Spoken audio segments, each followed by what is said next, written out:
Thank you all for joining us here today. I'm going to try and be pretty short. So, I'm David Kostman, the CEO of TEEDS.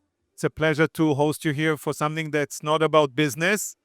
So, all the time here we talk about CTV, outcomes, data, quality of inventory, but here it's about really the leaders that make it happen. That's really the people who make it happen. The topic today is very close to my heart personally, and for the new teens, it's something that we are very focused on, which is really promoting the leadership of women in business. I told Stephanie earlier, it's still a pity that we have to talk about it as if it's a topic, but I guess we have to, and there was some setback. So it is obviously known that I think businesses are better if they have more diverse leadership. And I will say, I think businesses are better if they are led by more women. I will say that here. And what we preach, I mean, we put our money where our mouth is. So actually, the most recent additions to our leadership team, Molly, Danny Lady, not Danny. Who else? We have Nirali. I don't know if she's here or head of North America. Molly's our chief commercial officer. Danny, our CMO. We also have some good men that we recruited, but I'm very pleased. And there's another personal aspect here. I mean, I'm really thrilled to host this together with Babbel, which is an amazing organization. And recently, one of my, can I call you protege? Friend and protege joined them to lead their go-to-market, Katie Secret. And she's partnering with Stephanie on doing that. So I'm thrilled to do it. I mean, Stephanie will talk about Babbel, but it is an amazing organization. I think what really I think the essence of it is not only putting women in the room, but putting them in impactful decision-making position, which is critical. And I can tell you, our business is much better today with the leadership of that gender. So thank you very much and enjoy the evening, Stephanie. Wow. Thank you, David. That was so well said. And thank you for giving us this opportunity to take the stage and officially launch Babbel here at Cannes 2026. So I'm Stephanie Vandenberg. I'm the founder of Babbel. There you go. It stands for the Badass Bitch League, and we're not afraid to say it. We are a prosperity platform for professional women. And what I mean by that is we are fiercely committed, the community members, to providing access to women for C-suite roles and board roles and investment. We have several entrepreneurs starting their own businesses, and we want to help them get funding. It's very difficult for females to get funding, which is shocking because they provide the most highly valuations of most startups and companies. To David's point, I don't know why we're still talking about this, but and also access to investments. So in pre-IPO and early stage investments. So, we have a lot of men in the industry that I've experienced working for those men who were friends and mentors of my own, but I knew they had access to early stage investments that helped them become very prosperous. And I said, well, why can't we do that? So this is a really wonderful group of women. I'm so inspired by the women that I've met along the way that are smart and dedicated, and we've got grit, and we are about supporting one another, not competing with one another. Women, back in 2017 when I founded Babbel or had the idea of Babbel, I questioned why we weren't supporting one another, why we were competing with one another, and that was our call to action, and that's what Babbel is about. So I'm super happy to be here today. And we officially launched Babbel. We've been under the radar, operating in stealth mode, making an impact until last week. Thank you to Katie. We officially launched BabbelHQ.com. Yes. Yeah, super excited about that. And really excited about the opportunity to be here with TEEDS. And David, thank you for illustrating the power of female leadership and giving us an opportunity for this. So super grateful for that. So one question, if you're a Babbel in the room and you're ready to go public with it, raise your hand. Yeah, look at that, powerhouse. So we are here with our allies because as I was talking to these women as we were building the community, I said, who was your mentor? And they said, actually a man was my mentor. And I said, oh my God, I love that. Let's talk about that. Let's have these men, let us talk about that. Because the more the men set examples and illustration about the power of collaboration, despite gender, the more eyes that will open and the more impact we'll have. So with that, I'm going to hand it over and have you guys introduce yourselves to the panelists. So David already introduced me. I am the new Chief Commercial Officer of Teeds, and I am a badass bitch. David already introduced me as well. I'm Danny Cushion. I'm the Chief Marketing Officer. And I'm so grateful that you're here. We love having everyone on the Teeds yacht, the Bridge by Teeds, where we bring people together. And so thank you, Stephanie, for bringing us together.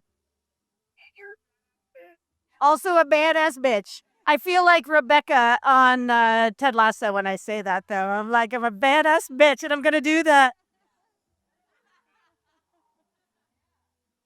Hi, everyone. I'm Allison Morris. I'm the Chief of Staff for Brian Norris, our Chief Revenue Officer, and he hired me because I'm a badass bitch. Brian Norris, Chief Revenue Officer at EW Scripts Company. And Allison is one of the baddest bitches out there. I'm Tamara Lisi. I'm CEO at Media Plus, and I am #definitely a badass bitch. Awesome. Hi, everyone. I'm Yael Pro. I'm the president of IGN Entertainment, the gaming and entertainment division at Ziff Davis, rounding out the badass bitches up here. Okay, so we're going to start it out. And why is that ally sitting next to you? Because I saw something so much potential in her 15 years ago. So we worked together 15 years ago. She had just moved from sports marketing into the insane world of ad tech. And she had so much potential, so much what I want to call learning agility, and really wanted continually to be better. It was a male-dominated company to the nth degree. And I tried to show her and lead her to the place where she could thrive, which there might be another question where I share that she did. So I'm gonna spoiler alert. How about the Morris and Norris team? So we all heard the saying that the quietest person in the room is probably the smartest person, and that was true for me when I was actually interviewing at Scripps. I flew to Cincinnati from New York, and they took me to lunch, and it was like, all men and Allison didn't say a word. And I knew that I had to, she was someone for me to keep my eyes on. And then when I started working with her, I realized very quickly, and I'll take a step back, she was my finance business partner. So not in the business at all. My finance business partner, she's a CPA. And I realized very quickly, much like the Knicks and 5, much like the Knicks, every member of the starting lineup of the Knicks was underestimated, marginalized, overlooked. And I recognized that very quickly with Allison, that she was not only one of the smartest people that I interacted with, but one of the most strategic. And so I kept my eye on her, and I evangelized her a little bit too much, that when I went to offer her this role, she had a couple other people offer her roles. And I'm like, no, I saw her first. But no, she has been truly like my advisor, my consigliere, and someone who just makes me better and makes our team better. I've known Tam for over 2 decades now, so very, very we're also only 25 years old. And I will say that she came into McCann Erickson, so this is how long it's been forever, because now Universal McCann. First job in advertising, and she came in and she was just so enthusiastic, energetic, asking the right questions, and I could tell that she was going to be a huge asset to the organization. And just to see her grow and what she's done, I think our goal as managers, mentors, etc., should be that the people that work with us, work for us.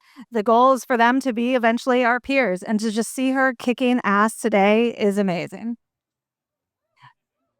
Cheers to that. And Tamara, you lead with empathy, and you show that female leaders who lead with empathy yet have the ability to see clearly the commercial benefits of doing that and leading the team and building the team and creating the culture. So congrats, because I believe you were just named, help me here, I don't want to butcher it. Yeah, top 50? Adweek 50. Adweek 50 CEO. So clearly setting an example. So thank you for that. All right, so there's lots of data. And to Dave's point, why are we still talking about this? I don't know, because there's endless data on women in boards and the value of those companies with women on boards. And I don't know if anyone from ELF is here, if you followed the campaign, Too Many Richards. Anyone familiar with that campaign? Brilliant, right? Yes, yes. I know, but I say the word bitch, and that's good enough here. I believe their next campaign is We're Ready for a Threesome. Yeah. So love that. Would love for Elf Beauty, by the way, to be an underwriter for Babel, if anyone has any connections. But there is data. So McKinsey came out with data that showed that companies in the top quartile for gender diversity on executive teams are 25% more likely to outperform on profitability. And yet women still hold less than 10% of CEO positions on publicly traded companies. So Tam, I'm going to hand this to you first. From where you sit in this industry, what do you think is actually holding the needle back? Yeah, I think when people are short-sighted, like there's an issue. I'm blessed. Like I actually have like 5 people in this room that have personally impacted my life, not just Yael. Alan Chanzer was my first like boss in New York. Jasmine is my partner at Media Plus. Nicole has worked with me in 3 jobs, I think, and I am supported by an amazing team. Julian, thank you for being here in Germany, because our holding group is actually in Germany. So I'm like walking a little bit backwards. But I think that women succeed when they're surrounded by amazing people that are all about they're not threatened by anything, they're promoting them. So I think, to answer your question, when people are being held back, it's because there's people around them, I think, that are threatened. But I think it's our job, and you said it, Yael. Yael was my first boss ever, and I learned very quickly from her what work ethic was. And work ethic is you go out there, you stand up, you work harder than everybody around you.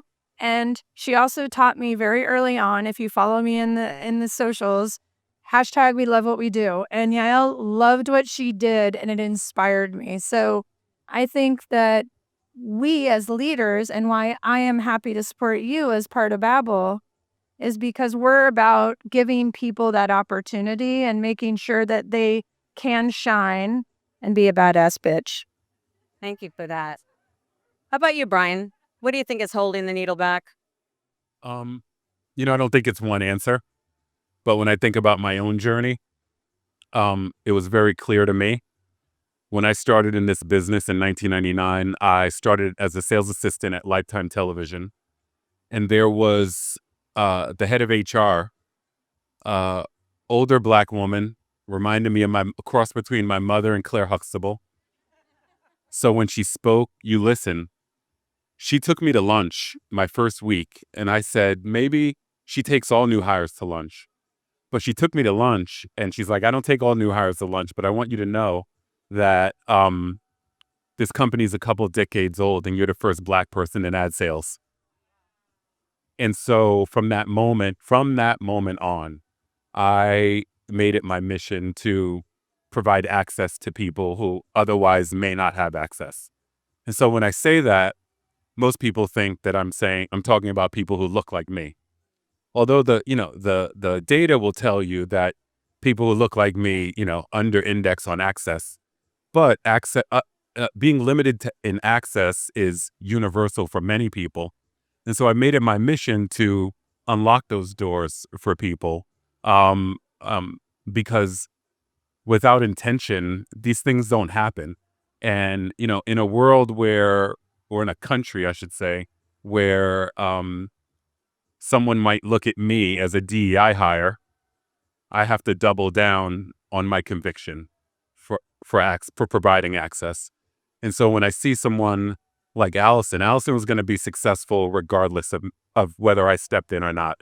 She's incredibly talented and bright, but I took it as a personal privilege to unlock what could be a small door for a larger ascend for Allison. Can we make you an official Babbel member? I accept. Awesome. That was amazing. Thank you for that. There's also research showing that teams with more women have more conversational turn taking, which results in higher collective intelligence. Said plainly, groups get smarter when women are in them. This is important one for both allies and leaders. Allies, does that match what you've experienced? How do you ensure your female leaders are in the right room? And I'm going to hand that to you ladies right here. I actually think we have the benefit. I am going to call out Maria, who's on my team here, as well as Sarita, maybe in the room, and require huge props for putting on an amazing activation like this. And part of it in being in the right room is actually, to your point, making sure there's space for other people's ideas to come through. And Maria, I mean, you and John and Sarita that have made an amazing activation like this happen matters so much. I feel like throughout my career, I've learned so much from Molly, but I've also learned so much from the young men and women that do report to me as well. That's part of what makes it good. So making sure there's space. Maria and I don't always agree on all the things, but she definitely speaks up and we work through it. And so making sure that we actually have the opportunity to have real conversations is a big part of it. And you give her that space. Yeah, and I've learned a lot from Maria since I've come in. She's been at Tees for a long time as well, and as someone that just joined in January, there's a lot I have yet to learn all the time as well. So, yeah, it's great to be able to hear from the team. Can you guys hear me? It's working. I thought it was dead. It's loud. It's working. Check, check. So when you look at the wins you're proudest of, it could be a campaign, it could be a team you built, a result you drove. What's your through line? What do you think you brought to that moment that's specifically shaped by how you lead? I'm going to start with you, Molly. I think for me, the through line is really being able to communicate, articulate, and draw a picture of what success looks like. So here's where we are at the finish line. Because a lot of people, you can talk about the steps and the journey, but I don't think a lot of people want to or are able to show like, where are we going and where's the end point? And when will I know if I was successful on this journey? And sometimes you have to make it really finite. Like, okay, we just want to hit this metric or we want to hit, this amount of whatever it might be. But I think you have to make it real and you have to make it tangible because sometimes it gets to the point where there's a lot of rah-rah. We love everybody. We're working so hard. It's so good. Life is good. Let's go. And there's not enough at the end of the day for people sometimes when they leave to say, I didn't really know what the end line was. I didn't know what success looked like for me personally or for the project or for the company. And so I think for me, the successes that we've had, either through growing an individual or completing a project, was about really being able to articulate and visualize what success was. Great point. Okay, so Brian's talked a lot about you, Allison. We're going to give you a chance to talk now. So at Scripps, we're undergoing a major transformation. We have some pretty aggressive financial targets that we're trying to achieve over the next couple of years. And I'm leading our ad sales work stream as we work through our transformation. And Brian, I have the skills, I know how to do it, but Brian's given me the space to go and execute. He's empowered me to make decisions. But I also know that when I get to a roadblock or a point where I'm, stuck on something, that he's going to give me guidance and insight. He's not always going to tell me the answer, but he'll help me work through it and come to that answer on my own. I think that speaks to just the importance of collaboration and respect of one another, right? And actually having open perspective to think about, wow, I might not be thinking about this the right way. Someone's helping me think about something differently and being open-minded, which is the importance of, the idea of Babbel and the idea of allies as well. I So- constantly am saying to Brian, like, how did you think of that? That's like brilliant. And you That's learn so from good. each other. You continue to learn and grow, which is beautiful. Well, honestly, dealing with transparency. I've grown so much as a leader as well because you don't always just say the easy messages either. And it's but in a great way. I'll say, I know Molly's mind. I know she's really hot right now. So I could tell. But honestly, like having the respect for me as a person that I have what I can accomplish, and being transparent and pushing me with honesty and transparency is also super respectful in my growth. I love that, but I just have to say, did anyone go to Digital Fight Club at Possible? Because this girl could dance a Fight Club card across the stage like no one else. I was mostly trying just not to trip. That was my number one goal, not fall off the stage. It was awesome. Yeah. Okay, hold on here. I've lost my, there we go. 1 second here. Next question is about the difference between mentorship and sponsorship. So, there's a meaningful difference between mentorship and sponsorship. Mentors give you advice. Sponsors spend their political capital on you. I get a feeling that most of you up here do both and have done both and see the importance of doing both. Studies consistently show that women get plenty of mentorship, but not enough of the sponsorship. To the allies on this panel, what's a moment you spent capital on someone here, and what made you decide it was worth it? Yeah. For sure. Yeah. Look, I think it's, I took a risk on hiring Tam back in the day. I could have gone the easy route, found someone Right out of college. Tam, you're the best. She was young, fresh out of college, just wanted to go to the media parties. Just kidding. We both went to the media parties. But I could have gone the safe route and hired someone who was already in media, knew the job, knew the role, right? But in Tam, I saw someone again who was super enthusiastic, who asked the right questions, who was challenging us, and I knew could make an impact and a difference in the business. And again, it's a risk that everyone should be willing and wanting to take. That investment in that capital is probably the best ROI that I've had through my career today. Looking at, again, she's not just in rooms. She is literally owning rooms, and the role that she commands is phenomenal. And Yael's not giving herself any credit where she needs to. She is inspired me for so long. And I watch what she's achieving at Ziff, which I'm sorry, it was in the past a very male-led organization. It's about gaming. It's about, tech. It's about all these things that women can shy away from.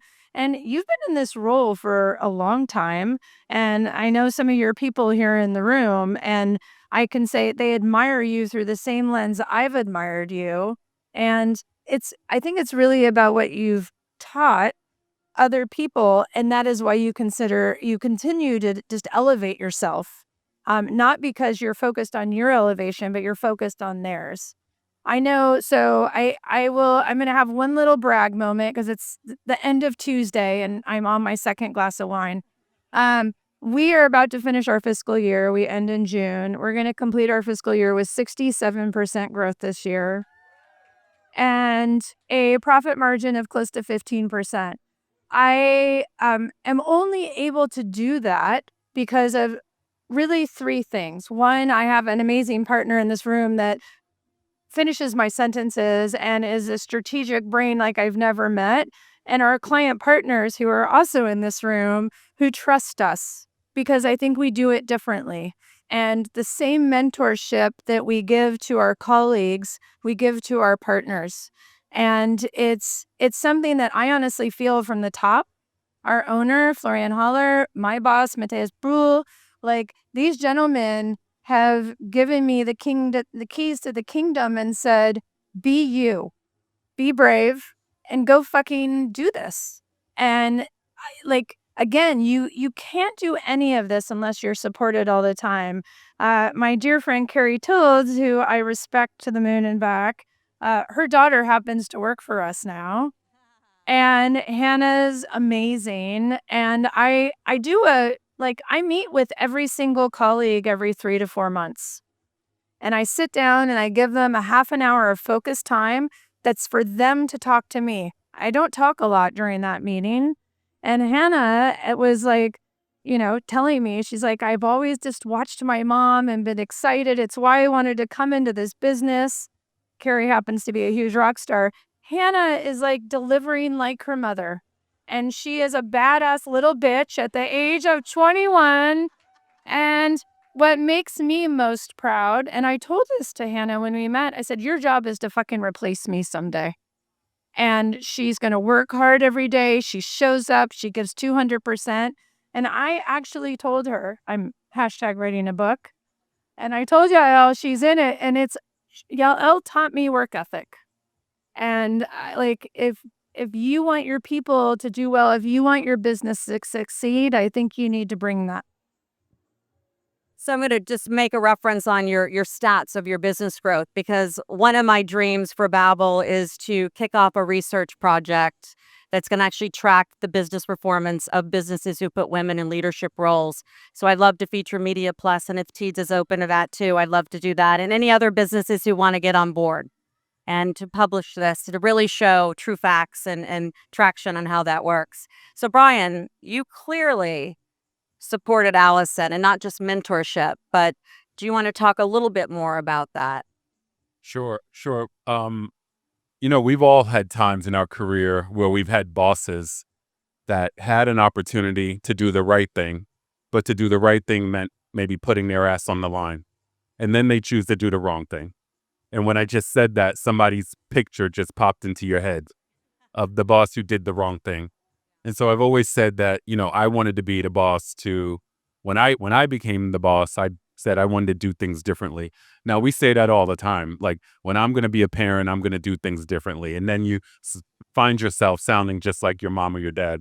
And so with regard to Allison, Allison didn't have like ad sales revenue experience, but she had something special, right? And so as a sponsor, it was for me, my job was to unlock that thing that was special in her. And I knew that there was a specific moment where I knew that that it's been unlocked. It was last year at Cannes. It was her first Cannes. We had plenty of pictures of her holding massive champagne bottles, a lot different than her accounting days. But a lot of us on the team had dinners, and we were running around Cannes. And Allison's like, I got invited on a yacht. I'm gonna go.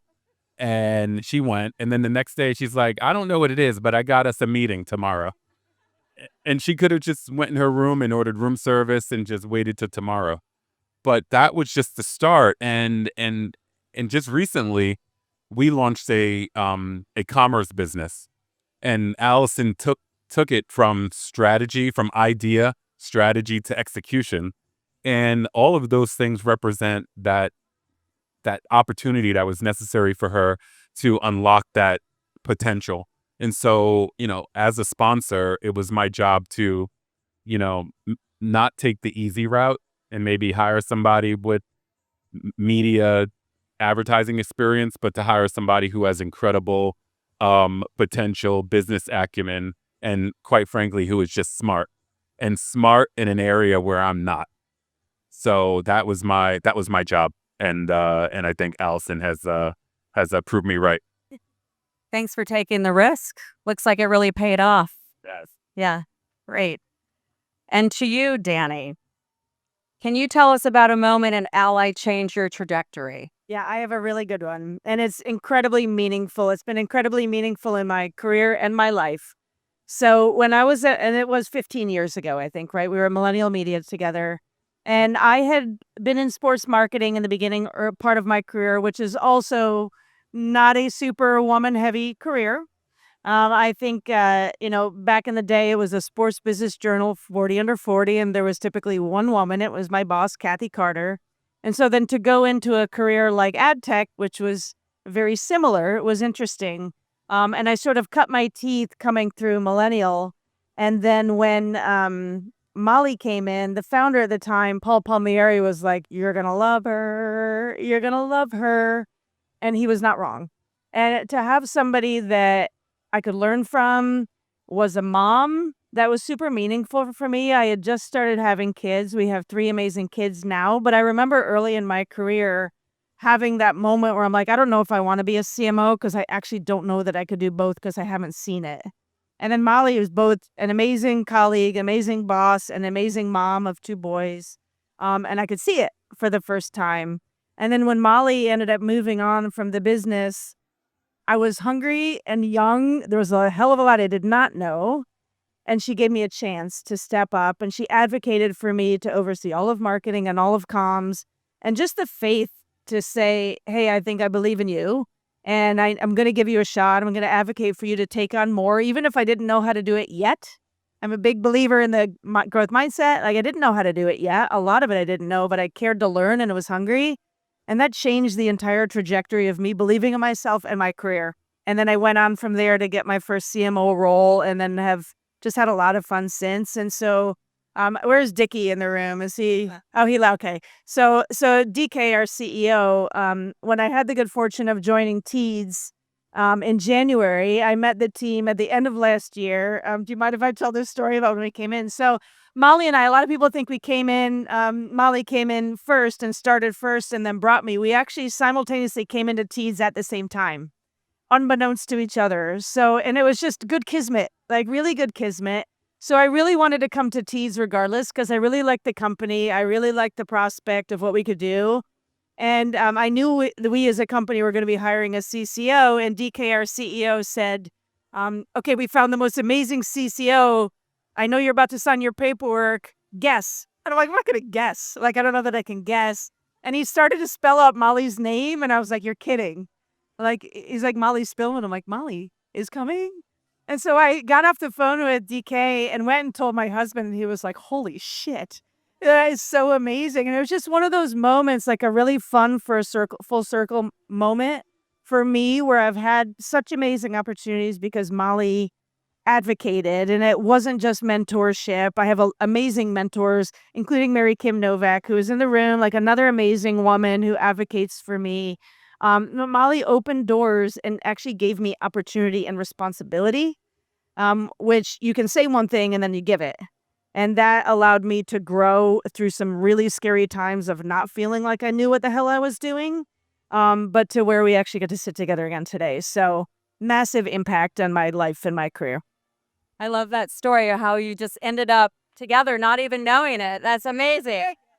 And I just to kind of close out, Babel has just been this organic thing that started. I didn't have a plan in my head. I didn't have a business model. It just was a swell that started building and building. And I am so grateful for all of the support, to all of these fabulous women and members, to Teads for being supporting, seeing this as a big supporter, Media Plus, so many of Cubic, so many of you in this room have supported us. But again, it's organic, and I'm having the time of my life.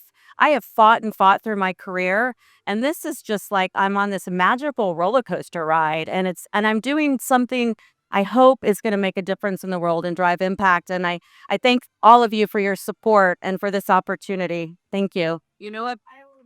Can I give one? No. You go. You know what badass bitches do? They ask you, in one word, what makes you a badass bitch?